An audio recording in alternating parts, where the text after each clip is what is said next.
Merci beaucoup. Comme vous avez dû le constater, nous avons assisté hier à la déclaration du président Macky Sall et en le voyant, on pouvait nettement relever qu'il n'a jamais été aussi étroit dans son costume sur mesure en nous tenant un discours sans mesure, alors que la mesure qui était attendue était de fixer la date de la présidentielle suite à la décision du Conseil constitutionnel. Ce dilatoire des temps anciens, ce dilatoire politicien ne peut prospérer. En même temps, il nous dit qu'il ne compte pas démissionner d'ici la fin de son mandat. Et par conséquent, il ferme la porte de la succession par le président de l'Assemblée. Au même moment, il nous rappelle l'article 36.2 de la Constitution qui dit que le président de la République doit rester en fonction jusqu'à l'installation de son successeur. Une autre manière de s'adresser aux Sénégalais et de nous faire comprendre qu'on n'a pas le choix. Ce sera lui ou lui. Monsieur le Président, ce ne sera plus vous. Vous avez fait votre temps et il est temps de partir. Ce ne sera pas vous parce que le peuple sénégalais en a fini et a marre, totalement marre de vos méthodes.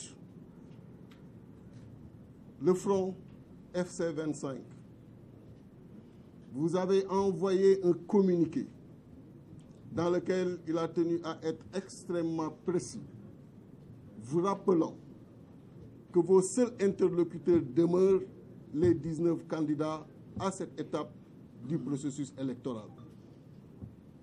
Mais l'invite que vous leur faites aujourd'hui, c'est de vous positionner en arbitre devant un spectacle d'opposants qui s'opposent entre eux devant vous et dans votre palais.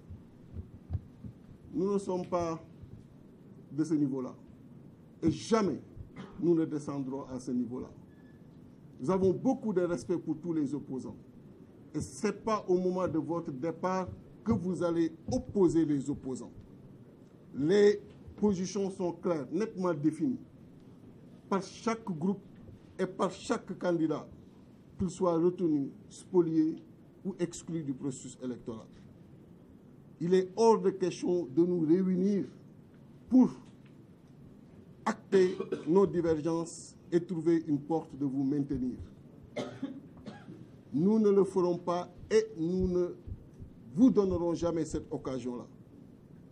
Bëgg nga koo rey bëgg nga koo kekkantu mais ñun ay kilifa la kilifa ci doxalin la ci taxawin la te amul waxtu bu mos a jot te wane wuñu suñu kilifteef ci lépp lu mu mën a doon du tey nga xam ni opposants yi ku nekk joxe nga sa position nga war a dem ci nga leen di dajale au palais pour xool noo leen di jaxase kii wax dama bëgg élection yi am kii wax dama bëgg reprise processus électoral bi am nga toog di leen reetaan wax ni voilà votre classe politique.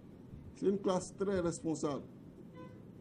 Liñ lay laaj et moom la conseil constitutionnel wax mooy nga fixer date élection présidentielle avant le 2 avril nga dem. FC 25 ci avant dernier communiqué bi mu def fàttali la ni ci fii ñu toll ci processus bi sa ay interlocuteur ci datu élection dafa war doon 19 candidats yi wante nga ni leen ñëw leen yéen ñëpp ngeen toog ngeen waxtaan ñaari fan boo leen juboo baax na boo leen juboowul ma delloo ko conseil constitutionnel kon delloo ko conseil constitutionnel mu gën a yomb déjà ñun daanu saisir le conseil constitutionnel pour wax la leen ni loolu ngay bëgg doxal ko suñu diggante ci biir opposition bi dul la ko may ndaxte dañu am respect ci opposant bu nekk dañu am respect ci classe politique bi donc toog di reetaan war acter suñu ay divergence dul la may occasion boobu tëj buntu succession par le président de l'Assemblée pour wane ni Sénégalais yi amuñu benn pexe man lay doon wala man loolu dafa doon li nga xam ni aussi pratique politicienne yu ndaw la yu néew la li wér mooy askan wi pare na ci yow li wér mooy askan wi le 2 avril mëntu la considérer comme président de la République li wér mooy nga bëgg ko ak nga bañ ko jël dina am te dem dina am kon na dem di rafet rek di leen gërëm di leen sant wasalaam.